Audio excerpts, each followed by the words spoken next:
내가 평생토록 여호와께 노래하며 내가 살아있는 동안 내 하나님을 찬양하리로다. 나의 기도를 기쁘게 여기시기를 바라나니 나는 여호와로 말미암아 즐거워하리로다. 죄인들을 땅에서 소멸하시며 악인들을 다시 잊지 못하게 하시리로다. 내 영혼아 여호와를 송축하라. 할렐루야. 여러분 설날 또 주일 함께 모여서 예배하게 된 것이 얼마나 감사한지 모르겠습니다. 아마 여러분들 중에는 오늘 집안에서 가족으로서 꼭 감당해야 될 일들 있는데 퉁명스럽게 난 예배 드려야 돼, 난 예배 드려야 돼 하면서 오신 분들은 한 분도 없으시죠? 미리미리 다 일하시고 그리고 모든 것 다 챙겨 놓으시고 오신 줄로 믿습니다.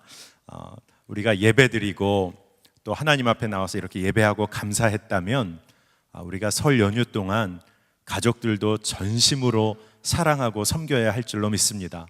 하나님께 드리는 예배가 정말 우리의 삶의 전체적인 부분에서 온전히 드러나기를 축복합니다. 제가 한 가지 글을 좀 읽어드릴게요. 매일매일에는 놀라움이 있습니다. 그러나 우리가 놀라움을 기대하고 있을 때에만 그 놀라움이 우리에게 닥쳐왔을 때 그것을 볼 수 있거나 들을 수 있거나 또는 느낄 수 있습니다. 매일매일 우리에게 찾아오는 놀라움이 슬픔으로 오든 기쁨으로 오든 그것을 받아들이는 것을 두려워하지 마십시오. 그 놀라움은 우리의 가슴에 새 자리를 열게 할 것입니다. 이 새 자리에서 우리는 새 친구를 환영할 수 있고 그리고 우리가 공유하는 인간애를 서로 사랑함을 더욱 완전히 기뻐할 수 있습니다. 여러분 잘 아시는 헨리 나우엔이 쓴 영혼의 양식이라는 묵상집 1월 1일자 묵상하는 글귀입니다. 올 한 해 정말 여러분들의 삶 가운데 하나님이 주시는 놀라움, 때로는 낯선 것 같은 것, 하지만 그것이 기대로 여러분의 삶에 충만하시기를 축복합니다. 우리 가운데는 삶을 살아가다 보면 여러 가지 놀랄 만한 일들 그리고 우리가 기대하지 못했던 낯선 일들이 생겨날 때마다 두려워할 때가 많은 것 같아요. 그런데 사실 우리 삶에 예상하지 못한 일이 발생한다는 것은 하나님께서 여러분의 삶 가운데 어떠한 일을 시작하시고 계시는 사인인 경우가 많이 있습니다. 여러분 그 공간을 한번 활짝 믿음으로 열어보시기를 축복합니다. 매일매일의 반복되는 일상 가운데 우리의 삶이 무너지고 때로는 굉장히 무기력하게 여겨지는 순간이 있으실지 모르겠어요.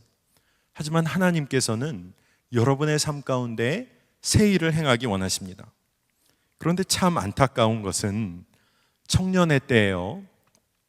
우리가 경험하는 낯선 여러 가지 일들, 새롭게 펼쳐지는 낯선 길들 때문에 우리가 그것을 두려움으로만 반응할 때가 너무나 많다는 것입니다. 여러분 청년의 때에 우리의 인생이 굉장히 새로운 것을 우리가 바라고 있는 것 같지만 표면적으로는 우리가 굉장히 새로운 것을 좋아하고 있는 것 같지만 하나님께서 전혀 낯선 것들 열어주시고 인도해 주실 때 우리가 때로는 두려움으로 그 자리에 머물러 있게 될 때가 많다는 겁니다. 많은 청년들이요 고민과 상담의 내용을 가지고 찾아올 때가 있습니다. 근데 수많은 경우에 많은 경우가 목사님 제가 어느 길을 가야 할까요? 이러이러한 상황 선택해야 되는 경우가 있는데 내 인생에서 어떤 일을 하고 분명히 어떤 일을 결정해 나가는 것이 하나님 보시기에 좋을까요? 정말 주님의 뜻대로 살고 싶다라는 마음을 전하면서 결국 하는 얘기는 그것이 알고 싶다는 겁니다. 내 삶 가운데 어떤 길 가야 할지. 근데 이 상담 내용이 처음에는 주님의 뜻을 분별해가는 것처럼 좋은 분위기에서 이렇게 진행되다가 제가 가만히 얘기를 듣다 보면 제가 너무 집요하게 물어오는 지체들, 어떻게 보면 간절함 때문이겠죠. 그러다 대화를 하다 보면 제가 꼭 무당이 된 것 같은 느낌을 가질 때가 있어요. 쪽집게처럼 꼭 맞춰내라는 듯이 막 대화를 몰고 갑니다. 그래서 목사님, 다 좋은데 이 길 가는 거 맞습니까? 다 좋은데 목사님, 결국 이 길인가요? 라고 물어보는 경우가 있습니다. 여러분, 우리가 점쟁이나 무당에게 가지 않고 우리가 기도하고 목회자와 상담하고 기도하는 이유는 뭐겠습니까? 여러분, 오해 말고 들으시기 바랍니다. 무당도 용한 무당은 참 용합니다. 저도 그런 얘기를 많이 들었어요. 인생 가운데 어떤 일들을 이렇게 딱 맞추는 경우도 많다고 해요. 하지만 여러분, 뭐가 다르죠? 우리가 예수님을 따른다는 우리의 인생 가운데 우리가 주님의 뜻 분별하여서 살기 원한다 라는 이야기는 어떠한 구체적인 일을 무당에게서 듣는 것처럼 듣기 원하는 것이 아니라 내가 가는 인생길 위에 하나님이 동행하심을 보다 더 분명히 경험하길 원하고 내가 겪는 아픔 가운데 하나님이 늘 함께 하심을 경험하기 원한다는 것 아니겠어요? 선한 목자 되신 예수님은 우리의 고난과 아픔 가운데서도 우리와 교제하기 원하십니다. 그런데 무당은 말하고 끝이에요. 어떤 인생이 여러분의 펼쳐지게 되든지 상관이 없습니다. 여러분, 예수님과 교제하고 예수님이 이끄시는 삶에 대해서 여러분의 눈이 더 열려지시기를 축복합니다. 여러분, 아픔 가운데 함께 하시는 예수님에 대한 마음이, 생각이, 믿음이 깊어지기 시작하면 여러분들이 질문하게 되는 것 자체가 달라지게 될 것 같아요. 내 인생 가운데 무엇을 해야 할까? 이 길을 가야 할까? 꼭 이 길이면 좋겠습니다 라는 질문과 기도보다 하나님, 제가 이 일을 감당한다는 것, 주님 앞에서 이 일을 감당한다는 것이 무슨 의미가 있겠습니까? 하나님 안에서 내가 이 길 가는 것이 주님 보시기에 어떤 의미가 있겠습니까? 질문 자체가 달라지는 거죠. 여러분, 우리 청년들도 이제 점점 시간이 지나면서 가족들을 위해서 헌신해야 되는 일들, 여러분들이 가족을 섬겨야 하는 일들이 많아질 줄로 압니다. 그런데 여러분, 가족들을 위해서 헌신하고 섬기는 일, 여러분이 실제로 감당하게 될 때 마음의 부담 있으실 수도 있죠. 하지만 가족들을 사랑하는 마음만 분명하다면, 여러분이 정말로 가족을 사랑하는 것이 분명히 전제가 되어진다고 하면 여러분이 가족들을 섬기는 일 가운데 의미가 있고 기쁨이 있고 행복이 있는 것이죠. 하지만 그것이 불분명하면 아무리 가족을 섬겨도 기쁨이 없는 것 아니겠어요? 여러분, 그렇기 때문에 우리의 인생이 어떠한 일에 집중이 되어지기 시작하고 내가 어떤 일에 몰두하게 된다고 할 때 여러분이 한 가지 꼭 물어보셔야 할 것이 있어요. 그것은 뭐냐 하면, 내가 이렇게 기뻐하고 몰두하고 있는 이 일이 의미가 있으려면 변하지 않는 존재, 변하지 않는 근거가 되시는 분과 분명히 연관된 어떠한 연결점이 있어야 한다는 것입니다. 여러분에게는, 여러분의 인생 가운데 그러한 분, 우리 그리스도인에게는 하나님이시겠죠. 하나님과 분명한 연결고리를 여러분 갖고 계신가요? 여러분의 인생을 읽어낼 수 있는 하나님과의 관계가 분명하신지 모르겠습니다. 오늘 말씀에 시편 기자가 내가 평생토록 여호와께 노래하며 내가 살아있는 동안 내 하나님을 찬양하리로다, 이렇게 고백하고 있습니다. 시편 기자가 어떻게 이렇게 고백할 수 있었을까? 참 궁금하더라고요. 여러분, 한번 생각해 보시기 바랍니다. 평생토록 하나님을 찬양하고 하나님, 여호와 하나님을 기뻐하는 것, 여러분, 이것이 신앙의 훈련을 통해서 가능하다, 그럴 것 같죠? 하지만 여러분, 누군가를 기뻐하는 것이 훈련을 통해서 가능해야 하다, 좀 마음이 좀 답답하지 않으세요? 누군가를 좋아하고 사랑하고 그 사람에 대해서 깊이 있게 더 생각하고 싶고 그 마음이 훈련을 통해서 가능하다. 저는 그거는 아닌 것 같다는 마음이 들더라고요. 여러분, 하나님을 평생토록 노래하고 하나님으로 인하여 기쁨을 누린다 하는 것은 다른 것이 아니라 여러분이 하나님을 더 사랑하는 일에 몰두하고 관심을 갖게 된다는 것을 의미합니다. 여러분, 평생토록 여러분의 삶에 의미가 있고 기쁨이 되는 것, 그것이 무엇일까? 하나님을 더 사랑하는 그 자리로 나아가게 되는 것이라고 믿습니다. 여러분, 오늘 이곳에 모이셨는데 오늘 설날이기도 하고 주님의 날이기도 합니다. 여러분, 한번 속으로 한번 질문해 보셨으면 좋겠어요. 여러분의 인생에 정말 최고의 목적으로 여러분 삼고 있는 것이 무엇이 있으세요? 아마 여러 가지 생각들 갖게 되실 것 같습니다. 그런데 1643년부터 한 5년 6개월에 걸쳐서 완성이 된 웨스터민스터 소교리 문답이라는 문답서가 있습니다. 꽤 오랜 시간 동안 작성이 된 것이죠. 근데 그 소교리 문답서의 첫 번째 질문이 이러합니다. 인생의 제일 되는 목적이 무엇인가? 이 질문을 했어요. 그리고 거기에 대해서 웨스트민스터 공의회가 다음과 같이 답변을 했습니다. 인생의 제일 되는 목적은 하나님을 영화롭게 하고 영원토록 그를 즐거워하는 것이다. 하나님을 영화롭게 하고 영원토록 그를 즐거워하는 것. 여러분, 이것이 여러분 인생의 최고의 목적. 그렇기 때문에 여러분 기쁨이 있으십니까? 정말 이것이 어떻게 가능할까? 오늘 그것을 여러분과 좀 나눴으면 좋겠어요. 내가 정말 여호와 하나님을 기뻐하고 하나님께 영광 돌리는 삶 평생토록 살아가는 것, 이것이 어떻게 내 삶 가운데 가능할까?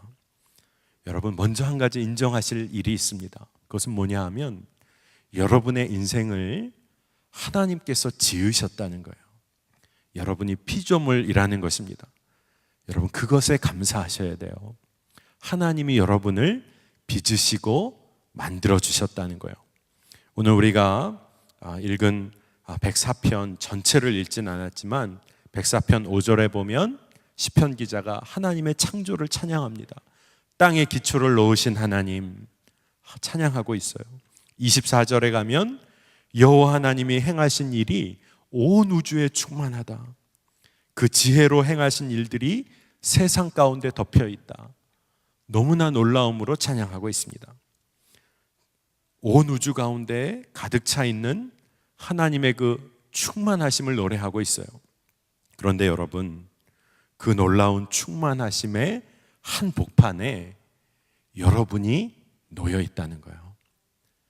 여러분이 하나님의 영광의 충만함, 온 우주의 충만한 그 영광 가운데 여러분이 놓여 있다는 것입니다. 지음 받았다는 거예요. 그런데 우리가 하나님께 지음 받은 존재이기 때문에 그 하나님 지으신 그 목적 안에 우리가 놓여 있는 존재예요. 그런데 피조물 우리 인간이 우리의 연약함을 극복하려는 노력을 합니다. 여러분, 누구나 시간이 흐르면 우리는 죽게 돼요. 우리의 인간의 연약함이 있고 유한함이 있습니다. 그런데 인간이 내 힘으로 그 한계를 넘어서려고 노력을 할 때가 많이 있어요. 죽음도 극복해 보려고 하고, 그리고 나에게 주어진 많은 한계들을 하나님이 주신 자유를 가지고 한번 극복해 보려고 노력을 합니다. 그런데 그것이 죄로 들어가는 첫 걸음이 된다는 거예요. 우리가 피조된 존재라는 것을 잊어버리고 내가 그것을 넘어서려고 하는 순간마다 우리는 하나님을 놓쳐버리고 하나님의 영광의 자리를 빼앗으려고 하는 교만 가운데 빠지게 된다는 겁니다. 여러분, 오늘 이 자리에 모이신 분들 중에도 인생이 왜 이렇게 꼬이는 것 같을까? 나는 왜 이렇게 뭔가 자꾸 매여 있는 것 같을까? 내 뜻대로 되지 않은 일 때문에 마음이 아프신 분들 혹 계실지 모르겠어요. 그런데 곰곰이 생각해 보면 내 인생이 한계 가운데 놓여 있다. 무엇인가에 매여 있는 것 같다. 내 뜻대로 하려고 하지만 얽매여진 삶의 부분을 여러분이 경험하고 계시다면 그 중에 대부분은 하나님께서 여러분을 만지고 계신 경우가 많이 있어요. 여러분이 주의 말씀 안에 거하고 기도하기를 갈망하고 있다면 그 가운데 여러분이 경험하는 한계는 수많은 경우 하나님의 은혜의 자리에 놓여 있는 경우가 많습니다. 로마서 1장 21절에서 23절까지 말씀을 보면 하나님을 알되 하나님을 영화롭게도 아니하며 감사하지도 아니하고 오히려 그 생각이 허망하여지며 미련한 마음이 어두워졌나니 스스로 지혜 있다 하나 어리석게 되어 썩어지지 아니하는 하나님의 영광을 썩어질 사람과 새와 짐승과 기어다니는 동물 모양의 우상으로 바꾸었느니라. 이렇게 사도 바울이 이야기를 하고 있습니다. 하나님을 영화롭게 하지 않는 삶, 감사하지 않는 삶의 결과를 말하고 있는데 말씀에 뭐라고 되어 있냐 하면 하나님께서 주시는 이 땅에서 썩지 않을 하나님의 영광을 썩어질 것들과 바꾸며 살고 있다는 거예요.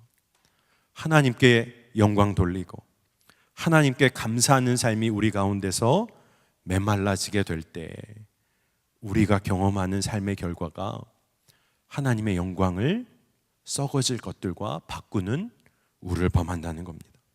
그 우상들과 바꾼다는 것이죠. 여러분, 하나님의 영광과 바꾸어 버린 우상들이 우리 삶 가운데 있지 않습니까? 돈에 관한 것은 말할 것도 없고요. 자기중심적인 삶, 학벌에 관한 거, 직업에 관한 거, 명예와 권력에 관한 거, 쾌락에 관한 거, 썩어질 것들을 하나님의 영광과 바꾸면서 우상 삼았던 적이 있지 않았는지 모르겠어요. 러스킨이라는 영국의 철학자가 이런 이야기를 했습니다. 우리가 믿는 하나님을 제일 큰 목적으로 삼지 않고 둘째 가는 목적으로 생각하는 것은 곧 하나님을 아무것도 아닌 것으로 여기는 것이다. 하나님께서는 인간의 하는 일에 관대하시지만 하나님을 둘째로 하는 일은 도저히 용납하시지 않는다. 여러분, 하나님과의 관계에 있어서 제 삶 가운데, 우리의 삶 가운데 하나님을 둘째 자리에 놓는 거, 하나님 순위가 아직도 굉장히 많습니다. 그런데 하나님은 두 번째나 되세요 라는 것은 하나님을 아무것도 아닌 존재로 여기는 것이라는 거예요. 우리가 정말로 평생토록 하나님을 찬양하고 여호와 하나님으로 기뻐할 수 있는 것은 우리가 우리의 존재, 하나님과의 관계 가운데서 하나님의 지음을 받은 피조된 존재라는 것. 그렇기 때문에 우리가 하나님을 우리 인생의 가장 첫 번째 우선순위로 올려놓아야만 한다는 것을 우리가 깨달아야 할 줄로 믿습니다. 여러분, 하나님을 찬양하는 삶, 여러분의 삶 가운데 그렇게 되어지는 은혜를 누리게 되시기를 축복합니다. 그런데요, 여러분, 우리는 피조된 존재이기 때문에 또 한 가지 좀 기억해야 할 것이 있습니다. 그리스도인은 특별한 사명을 가진 존재인데 한번 잘 들어보세요. 우리는 우리 자신을 위해서는 살 수 없는 존재로 부름받았습니다. 여러분, 짜증이 나세요? 날 위해 살 수 없다.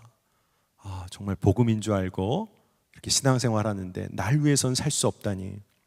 그런데 여러분, 이것이 분명해지는 것이 은혜 중에 은혜입니다. 로마서 14장 7절 이하를 보면 우리 중에 누구든지 자기를 위하여 사는 자가 없고 자기를 위하여 죽는 자도 없도다. 우리가 살아도 주를 위하여 살고 죽어도 주를 위하여 죽나니 그러므로 사나 죽으나 우리가 주의 것이로다. 우리의 인생이 내 것이 아님을, 그리고 우리는 나를 위한 존재로 부름받지 않았다는 것을 분명히 할 때 인생이 달라지는 경험을 하게 돼요. 우리의 먹고 마시는 모든 일도 무엇을 위한 것인지 우리가 말씀으로 깨달아야 할 줄로 믿습니다. 고린도전서 10장 31절에 그런즉 너희가 먹든지 마시든지 무엇을 하든지 다 하나님의 영광을 위하여 하라. 사나 죽으나 주의 영광을 위하여서 하라고 하고 주의 것이라 하고, 무엇을 먹든지 마시든지 무엇을 하든지 다 하나님의 영광을 위하여 하라고 합니다. 여러분, 짜증 레벨이 좀 더 올라가세요. 빠져나갈 방도가 없어요. 빌립보서 1장 20절 이하에 보면 이는 내게 사는 것이 그리스도니 죽는 것도 유익함이니라. 제가 말씀을 준비하면서 성경 말씀에 하나님이 우리를 어떤 존재로 부르시고 지으셨는지를 묵상하면서 그런 마음이 들더라고요. 정말 빠져나갈 구석이 없다. 날 위해 조금이라도 살아보려고 마음을 먹으려고 하는 순간에 말씀은 성령의 검처럼 우리 가운데 너의 인생이 하나님을 위하여 쓰임받을 인생이라는 것을 너무나도 분명하게 말씀해주고 계세요. 여러분, 이 말씀을요 청년의 때에 붙잡으시기를 바랍니다. 수많은 사람들이 중년이 넘어서서 노년에 이르러서 내 인생이 하나님을 위하여서 쓰임 받아야만 했던 그런 삶이구나, 뭐 그때라도 깨닫는 것 너무나 귀하지만 여러분, 청년의 때 내 인생이 내 것이 아니구나, 이것을 분명히 기억하게 되는 것 축복 중에 축복이라고 믿습니다. 여러분, 이것이 분명하면 인생의 목적도 더 분명하게 세워나갈 수 있으리라 믿습니다. 그런데 우리 삶을 그르치는 가장 근본적인 원인 생각해 보면, 지금 전에 나눈 이야기들과 연관해 보면 이런 거죠. 많은 경우에 우리가 우리 인생에 뭐가 잘못되면 이런 얘기를 합니다. 가족들 탓하죠. 어떤 분들은 한국의 교육 제도를 탓하기도 합니다. 내가 이곳에서 교육받지 않았다면. 또 교제하고 있는 분들은 뭐 남친 여친을 탓하기도 하고, 어떤 분들은 사회 구조를 탓하기도 하고.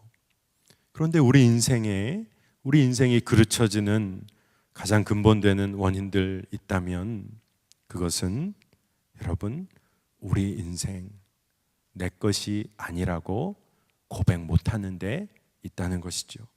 누구 탓을 하겠습니까? 여러분, 익숙하신 분 계실지 모르겠어요. 노예 출신이었다가 나중에 히랍에 굉장히 유명한 철학자로 알려진 한 사람이 있습니다. 여러분, 뭐 스토아 철학 이런 거 들어보셨죠? 그 철학의 아주 대가가 된 사람이 있습니다. 노예 출신이었다가 에픽테토스라는 사람이 있습니다. 근데 이 사람이 도덕에 관해서 삶의 지혜를 여러 이야기들을 이렇게 모아놓은 책을 썼는데 그것이 엔케이리디온이라는 책입니다. 근데 이 책에 이런 대목이 나와요. 자신의 일이 나쁘게 된 것에 대해서 다른 사람을 비난하는 것은 교육받지 못한 사람의 몫이다. 자신을 비난하는 것은 교육을 막 시작한 사람의 몫이다. 다른 사람도 자기 자신도 비난하지 않는 것은 교육을 마친 사람의 일이다. 여러분, 세상의 지혜자도 이런 깨달음을 나누고 있어요. 그런데 하나님의 자녀인 우리가 깨달아야 할 교육, 맞춰야 할 교육이란 건 과연 뭘까요? 그것은 내 삶의 중심, 내가 붙든다, 이것으로부터 벗어나는 교육이에요. 그런데 놀라운 것은 하나님이 우리를 그렇게 지으셨어요. 여러분, 그것을 오늘 받아들이시길 바랍니다. 빠져나갈 구멍이 없어요. 저는 그래도 빠져나갑니다. 그런 분 계실지 모르겠습니다. 말씀을 읽으시고 묵상하고 기도하는 가운데 나갈 때마다 여러분, 이것을 더 분명히 경험하게 되실 겁니다. 저도 제가 목사가 안 될 줄 알았어요. 저는 지금 전혀 다른 인생을 살고 있을 거라고 20대 후반까지 철떡까지 믿고 있었어요. 뭐 자세한 이야기는 하지 않겠지만 하나님께서 다루시고 인도하시는 과정 가운데 그 당시에는 제가 무언가에 매여 있는 것 같아서 너무나 불평도 많았고 감사하지 못했고 마음 아팠던 일들도 많아요. 세상의 기준으로 보면. 그런데 지금 되돌아보니까 그 시간이 하나님의 은혜의 강력한 손에 붙들림 바 되었던 시간이라는 것을 고백할 수밖에 없어요. 여러분, 우리가 그렇기 때문에 우리의 삶이 하나님으로부터 주어진 것이다. 여러분, 여러분의 생일을 정한 사람이 누가 있습니까? 태어날 때를 정하고 태어날 곳을 정한 사람이 누가 있습니까? 우리의 삶이 그저 하나님으로부터 주어졌어요. 우리는 주어진 생명이고 우리의 생명은 받은 생명입니다. 그런데 우리가 이 세상 가운데 육신상 죄의 자녀로 태어났어요. 그렇기 때문에 우리가 이러한 한계에 놓인 존재라는 것을 놓치게 될 때마다 우리는 하나님의 자리, 하나님께 영광 돌려야 할 그 놀라운 사명을 놓치게 된다는 겁니다. 여러분, 기독교 믿음, 우리 그리스도를 믿는 우리의 믿음 가운데서는 우리가 우리의 뜻으로 가장 선한 일을 할지라도, 우리의 뜻대로 가장 선한 일을 할지라도 그 가운데는 우리의 교만이 스며들어 있고 우리를 높이려고 하는 우리의 의가 스며들어 있어요. 우리 인간이 정말 그렇게 죄된 존재입니다. 여러분이 잘 아는 칼빈이라는 종교개혁자가 그래서 이런 말을 했습니다. 하나님을 떠난, 하나님을 모르는 세상의 선행이라고 하는 것은 하나의 빛나는 악덕이다. 세상 사람들, 그리고 우리가 그리스도를 믿는다고 해도 하나님의 뜻을 여쭙지 않고 우리의 뜻대로 행하는 선행과 좋은 일들, 빛나는 악덕이라는 거예요. 여러분, 왜 이것을 여러분에게 나누냐 하면 우리가 행하는 어떠한 고귀하고 선한 일도 하나님 그분의 사랑을 깊이 깨닫는 그 은혜의 깊이로부터 나오지 않는다면 우리의 인생이 잘못된 길, 방황하는 길로 빠질 수밖에 없기 때문에 그렇습니다. 여러분, 하나님의 사랑을 깊이 누리시기를 축복합니다. 오늘 설교에 많은 이야기들 여러분 다 놓치셔도 좋아요. 하지만 여호와를 평생토록 여러분이 찬양하고 여호와의 이름으로 인하여 평생토록 즐거워할 수 있는 근거는, 그 힘은 여러분이 하나님을 더 깊이 사랑하는 거예요. 그래서 하나님의 그 사랑 때문에 내 삶이 이끌려지는 것입니다. 사도 바울이 고린도후서 5장 14절에 그 중반에 이런 이야기를 합니다. 그리스도의 사랑이 우리를 강권하시는도다. 청년의 때 아마 누가 뭐 시키는 대로 뭘 하는 거 별로 내키지 않죠. 내가 뭘 먹고 싶다가도 누가 옆에서 야 너 그거 먹어 하면 갑자기 입맛이 뚝 떨어지잖아요. 딴 거 먹고 싶어지고. 우리의 마음이 그래요. 그런데 말씀을 깊이 묵상하다 보면 우리는 그리스도의 사랑이 강권하시는 존재입니다. 여러분, 사랑 때문에 어찌할 바를 몰라서 그 일을 감당하는 것, 그게 우리 존재라는 거예요. 여러분, 정말 이 복음의 능력이 여러분 삶 가운데 일하고 있습니까? 세상에서 여러분 얄미운 사람 만날 때가 있으실 거예요. 근데 뭐 사람마다 난 이런 사람이 얄미워 이렇게 말할 수 있겠지만 뭐 바로 옆에 앉아 있을 수도 있겠죠. 오늘 말로만 하는 사람 전 얄밉더라고요. 감사한다고 말은 번지르르 하게 하는데 너무 번지르르 하다 보니까 이게 감사를 하는 건지 놀리는 건지 모를 때도 있고, 정말로 말로만 생색내는 사람 참 어떨 때는 무섭다 하는 생각이 들 때도 있어요. 여러분 인생 가운데 여러분 짧은 인생이지만 여러분 가장 신뢰를 잃는 사람이 과연 누구겠어요? 말 따로 행동 따로 하는 사람 아니겠어요? 그래서 때로는 저도 목회자로서 굉장히 두렵고 떨릴 때가 있습니다. 앞에서 이렇게 하나님의 말씀을 전해야 하다 보니까 이 말씀 따로 나의 삶 따로 되면 되지 않을 텐데, 그래서 늘 두렵고 떨림으로 서게 돼요. 그런데 여러분, 이것 때문에 두려워하지 마시기를 바랍니다. 오늘 말씀은 하나님의 사랑 안에 충만히 거하면 여러분 사랑에 이끌림 바 되는 존재라는 거예요. 동계수련의 마지막에 제가 간략하게 전했던 말씀의 한 부분인데, 누가복음 7장 36절 이하를 보면 예수님에 대한 한 가지 사건이 기록되어 있습니다. 사실은 한 여인에 대한 사건이죠. 한 여인이 예수님이 한 바리새인의 집에 초대를 받으셨어요. 식사 초대 받으신 거죠. 그때 많은 사람도 함께 왔던 것 같습니다. 그런데 그 자리에 한 여인이 향유 옥합을 가지고 와서 그것을 깨트리고 예수님의 발에 붓고 발에 키스하고 그리고 머리카락으로 예수님의 발을 이렇게 닦았습니다. 사람들의 반응이 어땠을까요? 복음서에 조금씩 다르게 기록되어 있는데 누가복음에서는 그 주변의 사람들이 그랬다는 거예요. 예수가 선지자이면 저 여인이 죄인인 줄 금방 단박에 알아차릴 거다. 한번 보자, 이런 거예요. 예수님이 그것에 아랑곳하지 않으시고 시몬과 대화를 나누십니다. 두 사람이 빚을 졌다고 하자. 한 사람은 500데나리온, 한 사람은 50데나리온 빚 졌는데 빚 갚을 형편 안 되니까 빚 준 사람이 500데나리온, 50데나리온 다 탕감해 줬다고 하자. 그러면 탕감 받은 사람 중에서 누가 더 빚 탕감해 주고 용서해 준 사람을 더 사랑하겠느냐? 시몬의 대답이 탕감을 더 많이 받은 사람 아니겠습니까? 라고 대답을 했어요. 그랬더니 예수님이 내 말이 맞다 말씀하시면서 그 여인, 세상의 사람들이 죄인이라고 여기는 그 여인에게 뭐라고 말씀하시냐 하면 그의 많은 죄가 사하여졌느니라. 이는 그의 사랑함이 크니라.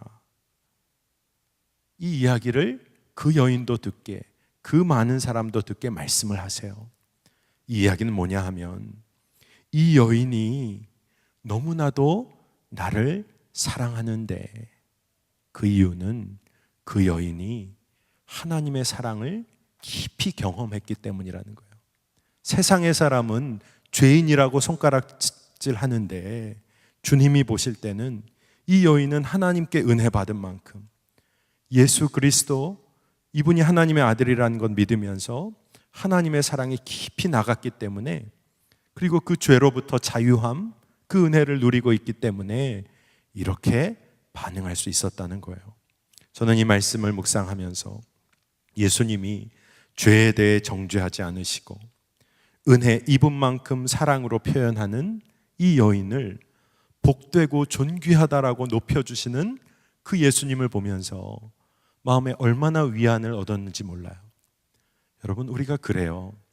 우리가 하나님의 은혜와 사랑에 깊이 경험하고 그 은혜 받은 만큼, 사랑받은 만큼만 여러분 사랑에 강권되어지는 삶을 사시기를 축복합니다. 그리스도인의 삶은 이러한 사랑으로 말미암아 죄를 이길 수 있어요. 죄를 극복하는 삶입니다. 여러분, 절대로 착각하지 마시기 바라요. 내가 말씀 읽고 기도하면서 그래, 내가 이 죄를 극복해야지. 내가 끊임없이 무너지는 재정의 문제, 내가 이거 극복해야지. 끊임없이 무너지는 음란의 문제, 우울의 문제 극복해야지. 결코 이렇게 극복되는 것이 아니에요. 예수님의 사랑 안에 여러분이 그저 한번 빠져보세요. 그것이 무엇인지 잘 모르겠으면 여러분 그 제목을 가지고 기도해 보세요. 우리가 십자가 사랑의 감격을 우리가 분명하게 경험한다면 죄를 이기는 힘은 이미 여러분에게 부어져 있어요. 여러분, 사랑하면 감사할 수밖에 없고 사랑하면 행할 수밖에 없지 않나요? 여러분, 그렇기 때문에 우리 그리스도인이란 어떤 사람이냐 하면 제가 이렇게 한번 표현을 해보고 싶습니다. 그리스도인이란 이런 사람이에요. 그리스도의 십자가 사랑의 감격, 그 감격만이 충만한 사람입니다. 그렇기 때문에 그리스도의 십자가 사랑, 그 감격이 없는 삶은 그리스도인의 삶이 아니에요. 여러분 한번 점검해 보시기 바랍니다. 냉랭한 삶, 우리 가운데 감격이 없다? 여러분 그리스도를 떠난 삶이에요. 왜냐하면 그러한 감격이 없으면 하나님을 위해서 살 수가 없어요. 그러한 감격이 없으면 우리의 주변 사람들을 위해서 사랑하고 기도할 수가 없어요. 그리스도인, 예수님을 구주여 주인으로 고백하고 예수님을 따르는 자라고 말할 수도 있겠지만, 여러분 십자가 사랑 때문에 내 마음의 뜨거움이 매일매일 일어나고 그 감격으로 살 수밖에 없는 사람, 그 사람이 그리스도인이라는 겁니다. 여러분 하늘의 태양을 보면 뜨거운 여름날 정말 장렬하는 태양빛이 있죠. 또 밤하늘의 별을 보면 또 밤하늘의 별빛이 너무 아름답게 빛나는 것을 봅니다. 그런데 밤하늘의 별들은 태양의 빛을 반사해내는 것이잖아요. 자기 스스로 빛을 만들어내려고 애쓰는 것이 아니라 그저 태양의 빛을 반사해내는 것, 우리가 알고 있습니다. 우리의 삶도 하나님의 영광을 위해서 쓰임받도록 지음받았으면 그저 하나님의 사랑 안에 거하면 돼요. 그러면 우리의 삶의 목적도 분명해지고 우리의 삶도 하나님께서 존귀한 영광으로 채워주실 줄 믿습니다. 이것은 제가 그냥 단지 말씀드리는 것이 아니라 말씀에 기록이 돼 있어요. 다니엘서 12장 3절에 보면 지혜 있는 자는 궁창의 빛과 같이 빛날 것이요 많은 사람을 옳은 대로 돌아오게 한 자는 별과 같이 영원토록 빛나리라. 한 영혼을 사랑하여서 복음의 사랑을 갖고 나간 사람 영원토록 빛나리라. 베드로전서 1장에 보면 그리스도의 받으신 고난과 영광, 그것은 곧 우리를 위한 것인데 우리가 장차 받을 영광은 천사도 부러워할 것이다 라고 기록이 돼 있어요. 우리가 하나님의 사랑 안에 거하면서 그리고 그 사랑대로, 그 사랑의 강권함 받은 대로 살아가는 삶, 그 삶 초라해 보이고 내 뜻대로 살 수 없어서 짜증나기도 하고 많은 사람들이 손가락질하는 것 같지만 하나님의 약속을 붙잡으시기 바랍니다. 그 삶을 천사도 부러워할 영광으로 하나님께서 채워주시겠다는 거예요. 여러분 아멘입니까? 여러분의 삶을 하늘의 천사도 부러워할 영광이 가득한 삶으로 여러분이 하나님께서 이끌어 주시기 원하신다는 거예요. 하나님의 사랑은 모든 존재를 향한 사랑입니다. 여기에 있는 모든 분들 한 사람도 예외되는 분 없어요. 남성, 우리 군대 갔다 온 우리 형제들은 군대에서 늘 열외되고 소외된 아픔이 있죠. 선착순 몇 명 죽기 살기로 뛰잖아요. 참 그럴 때는 우리 가운데 그런 악한 본성이 있는지 참 놀랄 때도 있습니다. 정말로 끝까지 살아남으려고 뛰기도 하죠. 그런데 하나님의 사랑은 누군가를 열외시키는 적이 없고 모든 사람들과 연관되어 있는 사랑이에요. 그렇기 때문에 우리가 담대함으로 하나님의 사랑 앞으로 나아가서 그 사랑 안에 거하고 그 사랑으로 인하여서 우리의 삶이 이끌림 받기를 축복합니다. 여러분 관상 잘 보세요. 관상. 네. 저는 관상을 잘 봅니다.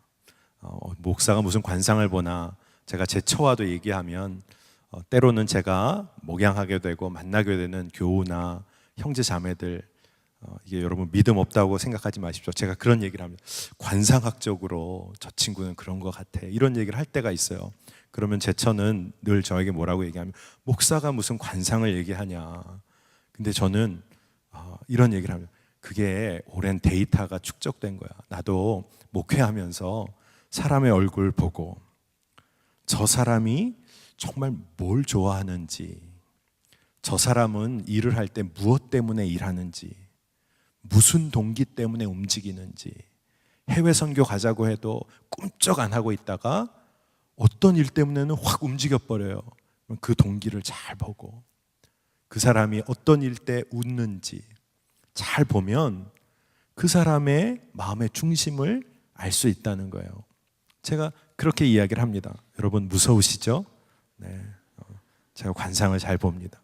근데 이 이야기는 옛부터 우리 옛 성현들이 이야기하던 거예요. 논어에도 이 비슷한 얘기가 있어요. 어떤 사람이 무슨 일 하는데 무슨 일 하는지 잘 보면, 그 사람이 무슨 동기로 일하는지 잘 보면, 그리고 뭐 좋아하고 뭐 편안해 하는지 잘 보면 그 사람됨을 우리가 알 수 있다. 그 사람은 자기의 사람됨을 숨길 수 없다는 거예요. 사람들끼리도요, 그 사람이 뭐 좋아하는지 잘 보면 마음의 중심을 읽어낸다는 거예요. 여러분 하나님과의 관계에서 어떠세요? 여러분 하나님과의 관계에서 무엇 때문에 즐거워하세요? 무엇으로 인해서 하나님을 위해서 일하세요? 하나님의 영광만을 위해서 여러분 움직이세요? 하나님은 다 알고 계세요. 정말 죄송하더라고요. 저도 말씀을 준비하면서 마음 가운데 하나님은 마음의 중심을 아시는 분이다, 너무나 잘 알고 있는 말씀이지만 말씀 준비하면서 사람들 사이에서도 사실 그 마음의 중심이 안 드러날 수가 없는데, 하나님을 위하여 산다고 하면서 내 마음의 중심 하나님이 너무나 속속들이 아실 텐데 다시 한번 기도하는 시간을 갖게 되더라고요. 여러분, 그런데 여러분 두려워하실 필요 없습니다. 이제부터 여러분, 나는 내 인생에 내가 무엇을 좋아하는지, 내가 누구를 따를 건지, 어떠한 삶의 방향과 목적을 가지고 살 것인지 하나님 앞에 다시 한번 고백하고 방향을 새롭게 세우시길 바랍니다. 오늘 시편 기자가 평생토록 내가 하나님을 찬양하고 여호와로 인하여 즐거워하겠다 이야기를 하고 있어요. 여러분 아마 세상에 놓여 있게 되다 보니까 많은 사람들로부터 뒤처지게 될 것 같고, 사람의 눈 의식하게 되고, 때로는 내가 하나님의 일 감당한다고 하는데 때로는 내가 손해볼 것 같고, 그런데 결코 여러분 두려워하지 마시기 바랍니다. 오늘 말씀에 보면 평생토록 우리가 찬양하고 하나님께 영광을 돌릴 때 머뭇거리지 않아도 될 이유가 분명히 나오는데, 오늘 시편 104편 마지막 절에 죄인들을 땅에서 소멸하시며 악인들을 다시 잊지 못하게 하시리로다. 내 영혼아 여호와를 송축하라. 할렐루야. 아멘. 여러분, 우리의 인생을 하나님이 다 정산해 주세요. 죄인들과 악인들과 세상에 우리를 참소했던 자들 때문에 마음 아팠던 것 하나님이 다 정산하십니다. 공의의 하나님이세요. 사랑의 하나님이시죠. 여러분 믿고 하나님을 온전히 올려드리는 삶으로 여러분 나아가시기를 축복합니다. 여러분 어거스틴이라는 사람, 성 어거스틴이라는 사람이 고백록에서 이런 얘기를 했어요. 제가 이 이야기까지 하고 말씀을 좀 마칠까 합니다. 하나님의 성품에 대해서 너무나 궁금했던 이 어거스틴이 고백록에서 하나님의 성품을 굉장히 자세하게 설명하는 대목들이 많이 나옵니다. 그런데 1권 4장 마지막 그 부분에 어거스틴이 어떤 얘기를 하냐 하면, 하나님의 성품에 대해서 너무나 자세하게 여러 가지로 이야기하다가 이렇게 얘기합니다. 내가 뭐 하고 있는 거야? 내가 어떻게 이렇게 얘기하고 있지? 이런 이야기를 해요. 왜냐하면 하나님에 관해서, 그 광대하신 분에 관해서 말하고 찬양하고 설명한다는 것 자체가 불가능한데 내가 지금 뭐 하고 있는 거지? 이런 이야기를 합니다. 그러면서 그가 덧붙이는 것이 뭐냐 하면, 하나님을 정말로 전심으로 많이 온전하게 찬양하는 사람이 이 땅에 있다고 하더라도 그 사람은 하나님 앞에 마치 벙어리와 같습니다 라고 이야기를 했어요. 왜냐하면 하나님의 그 크신 사랑과 광대하심을 우리가 인간의 힘으로 아무리 찬양한다고 해도 그것은 하나님 앞에서 마치 벙어리 짓 하는 것 같다. 어거스틴의 고백이에요. 그러면서 그렇기 때문에 이 땅에서 하나님을 입술로, 삶으로 전혀 찬양하지 않는 사람 화가 있을지로다, 이렇게 이야기하고 있습니다. 여러분, 제가 여러분을 화가 있을지로다 하고 오늘 설교 말씀을 마치려는 게 아니에요. 여러분, 오해하시지 마시기 바랍니다. 여러분의 삶은 영광 돌리는 삶이라는 거예요. 말하고 찬양하고 찬양해도 어찌할 바를 모르는 그 감격, 그것으로 충만한 존재가 우리라는 거예요. 그런데 여러분, 어거스틴의 고백을 다르게 생각해 보면, 그렇게 내가 마음과 전심과 온 힘을 다해 찬양해도 모자란, 마치 내가 벙어리짓 하는 것과 같은 그 하나님의 광대하심이 나의 삶을 덮고 있다. 여러분, 그것이 얼마나 은혜입니까? 여러분, 그것이 믿어지는 은혜가 여러분 가운데 있기를 원합니다. 제가 오늘 설교를 준비하면서 전도사님들 사무실에 있다가 제가 혼잣말처럼 그런 얘기를 많이 했어요. 오늘 참 지루한 설교가 될 것 같습니다. 설교 중에 참 지루한 설교가 될 것 같습니다. 왜냐하면 하나님을 평생토록 찬양해야 할 이유에 대해서 그저 말하는 설교가 될 것이기에 정말 이것이 정말 붙잡아지지 않고 경험되어지지 않고 하나님의 사랑의 깊이 가운데 단 한 번만이라도 깊이 들어가지 않았던 분들이라면 이 설교가 참 지루하겠다. 그런데 여러분, 만약에 그런 분이 혹 계시다면 오늘 우리가 함께 기도할 때 다른 기도 말고 하나님의 사랑 가운데 그저 빠지도록 해 주십시오. 제가 헤어나오지 못할 정도 그 광대한 하나님의 사랑의 바다에 빠지게 해 주십시오. 그렇게 좀 기도하시길 바랍니다. 하나님을 평생 찬양한다는 것은 우리가 하나님의 사랑으로 인하여 기뻐하는 것, 그것도 찬양이지만 하나님의 사랑 때문에 우리가 하나님과 이웃을 위하여 눈물을 흘리는 것도 우리가 평생 찬양해야 할 찬양입니다. 다음 주에 그 이야기는 좀 더 하려고 해요. 여러분, 정말 우리가 찬양할 때 여러분의 삶 가운데 하나님 되심을 인정하고, 그리고 너무나도 구체적인 삶으로 여러분 한번 찬양을 올려보시기 바랍니다. 제가 아는 한 목사님은 그런 이야기 하셨어요. 하나님의 사랑 정말 다시금 알게 되니까 이분이 결단하신 게 식구들과 저녁하고 그 다음에 저녁 시간, 정말 황금 시간, 이 시간을 하나님과 교제하는 시간으로 써야겠다. 새벽에도 밤 늦게도 하나님과 교제하는 시간 쓸 수 있지만 내가 세상의 사람들과 가족들과 가장 좋은 시간으로 보내는 소위 황금 시간이라고 하는 초저녁 시간, 내가 하나님께 바쳐야지 결단하셨다고 그래요.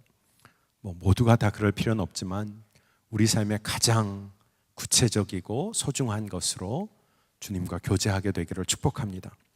이 시간에 우리 좀 기도하겠습니다. 우리 기도할 때 오늘 이렇게 고백하며 기도했으면 좋겠습니다. 하나님, 내 삶이 내 것이 아니었습니다. 하나님, 그것 분명히 오늘 알게 하시고 하나님의 사랑에 강권되어지는 삶 누리게 하여 주옵소서. 은혜 받은 만큼 그에 합당한 삶 살기를 원합니다. 내가 어떤 환경과 처지에 놓여 있을지라도 내가 평생 부를 노래는 하나님, 나의 하나님이 되시고 나를 창조하시고 나를 사랑하시고 내 인생이 내 인생 아니도록 인도해 주시는 그 하나님이심을 믿습니다. 오늘 우리가 그렇게 고백하며 기도했으면 좋겠습니다. 분명하게 기도하십시다. 세상에 주는 영, 절망의 영으로부터 벗어나서 하나님, 내가 하나님의 영광을 위한 삶으로 쓰임받게 하여 주옵소서. 우리 이 시간에 우리 함께 기도함으로 나아가겠습니다. 하나님 감사합니다. 하나님 감사합니다. 주님 감사합니다. 오늘 설날로 또 주의 날로 모였습니다. 주님, 우리의 인생이 청년의 때 하나님께 온전히 붙들림 받은 인생 되게 하여 주시기를 원합니다. 하나님, 주님 앞에 쓰임받는 일에 머뭇거렸던 삶 주님 다 놓기를 원합니다. 내가 좋아하고 내가 사랑하고 내가 관심 가졌던 모든 일로부터도 주님 자유함을 얻길 원합니다. 아버지 되시고 신실하신 하나님께서 내가 가장 좋아하는 일 주님 이끄시고 채워주실 줄 믿습니다. 하지만 먼저 하나님 앞에 나의 모든 것으로 나아가길 원합니다. 가장 고귀하고 존귀한 것 주님 앞에 올려드리길 원합니다. 내 인생의 가장 첫째 되는 것 하나님이심을 분명하게 증거하고 드러내길 원합니다. 하나님의 사랑에 강권함 받는 삶을 누리게 하여 주옵소서. 오늘 이 시간에 예배한 모든 우리의 지체들 성도들의 심령 가운데 하나님 높고 크시고 광대하신 하나님의 은혜와 사랑이 우리의 이 작은 마음 가운데 온전하게 품어지기를 원합니다. 하지만 주님, 우리가 찬양하고 주님 앞에 기도할 때마다 하나님 주님을 더 알게 되길 원합니다. 주님, 매일매일 새롭게 우리에게 다가오시는 주의 영광을 알게 되길 원합니다. 하나님, 주님, 세상 가운데 얽매인 우리의 지체들이 있습니까? 주님, 어찌할 바를 모르는 우리의 청년들이 있습니까? 오늘 하루를 어떻게 살아야 할지 모르는 청년들이 있습니까? 하나님의 사랑 가운데 거하길 원합니다. 하나님, 성령께서 어루만져 주시길 원합니다. 도저히 말로 표현할 수 없는 십자가 사랑이 우리의 마음을 뜨겁게 하여 주시기를 원합니다. 하나님, 주님 기름 부어 주시기를 원합니다. 주의 말씀이 우리가 우리의 인생이 주님의 영광을 위하여만 살도록 우리가 지음받았다 너무나 분명하게 말씀하고 계십니다. 하나님, 주님 순종하게 하여 주옵소서. 그것이 우리 삶의 기쁨이 되게 하여 주옵소서. 하나님, 오늘 이 시간에 성령으로 역사하셔서 우리 마음의 뜨거움이 회복되게 하여 주옵소서. 하나님, 주님으로 인한 기쁨 온전히 누리게 하여 주시옵소서. 주님 감사합니다. 하나님, 우리의 인생이 주의 것입니다. 하나님, 평생에 우리가 달려갈 길도 주님과 동행하여 누리는 기쁨밖에 없음을 고백합니다. 하나님, 무너졌던 삶의 아픔을 주님 앞에 그저 털어놓습니다. 하나님, 그것이면 충분한 줄로 믿습니다. 하나님, 은혜 받은 만큼, 사랑받은 만큼만이라도 감당하는 삶 살기를 원합니다. 평생토록 하나님, 당신을 즐거워하는 삶 살기를 원합니다. 너무나도 피곤하고 짜증나고 어찌할 바를 모르는 인생이 우리 가운데 있습니까? 하나님, 온전하신 주님 바라보게 하여 주옵소서. 하나님, 하나님의 사랑을 제대로 알지 못하는 우리 지체들, 성도님들 계십니까? 하나님, 십자가 사랑으로 우리의 심령이 뜨거워지게 하여 주시고, 성령 하나님, 이 시간 직접 터치하여 주시고, 하나님, 우리의 마음의 심령의 중심으로 주님을 찬양하기를 원합니다. 주님, 하나님 사랑 받은 만큼 감당하기를 원합니다. 주의 손이 되기를 원합니다. 하나님, 기름 부으시고 우리에게 온전한 기쁨을 회복시켜 주옵소서. 하나님, 올 한 해 믿음으로 나아갑니다. 믿음의 눈을 들어 주의 영광을 보게 하시고, 우리가 벙어리짓 하는 것 같은 우리의 찬양일지라도 하나님 기뻐 받아 주옵소서. 우리가 전심으로 나아가오니 하나님, 우리를 통하여 주의 일을 이루어 주시옵소서. 신실하신 주님을 찬양합니다. 예수 그리스도의 이름으로 간절히 기도합니다. 아멘.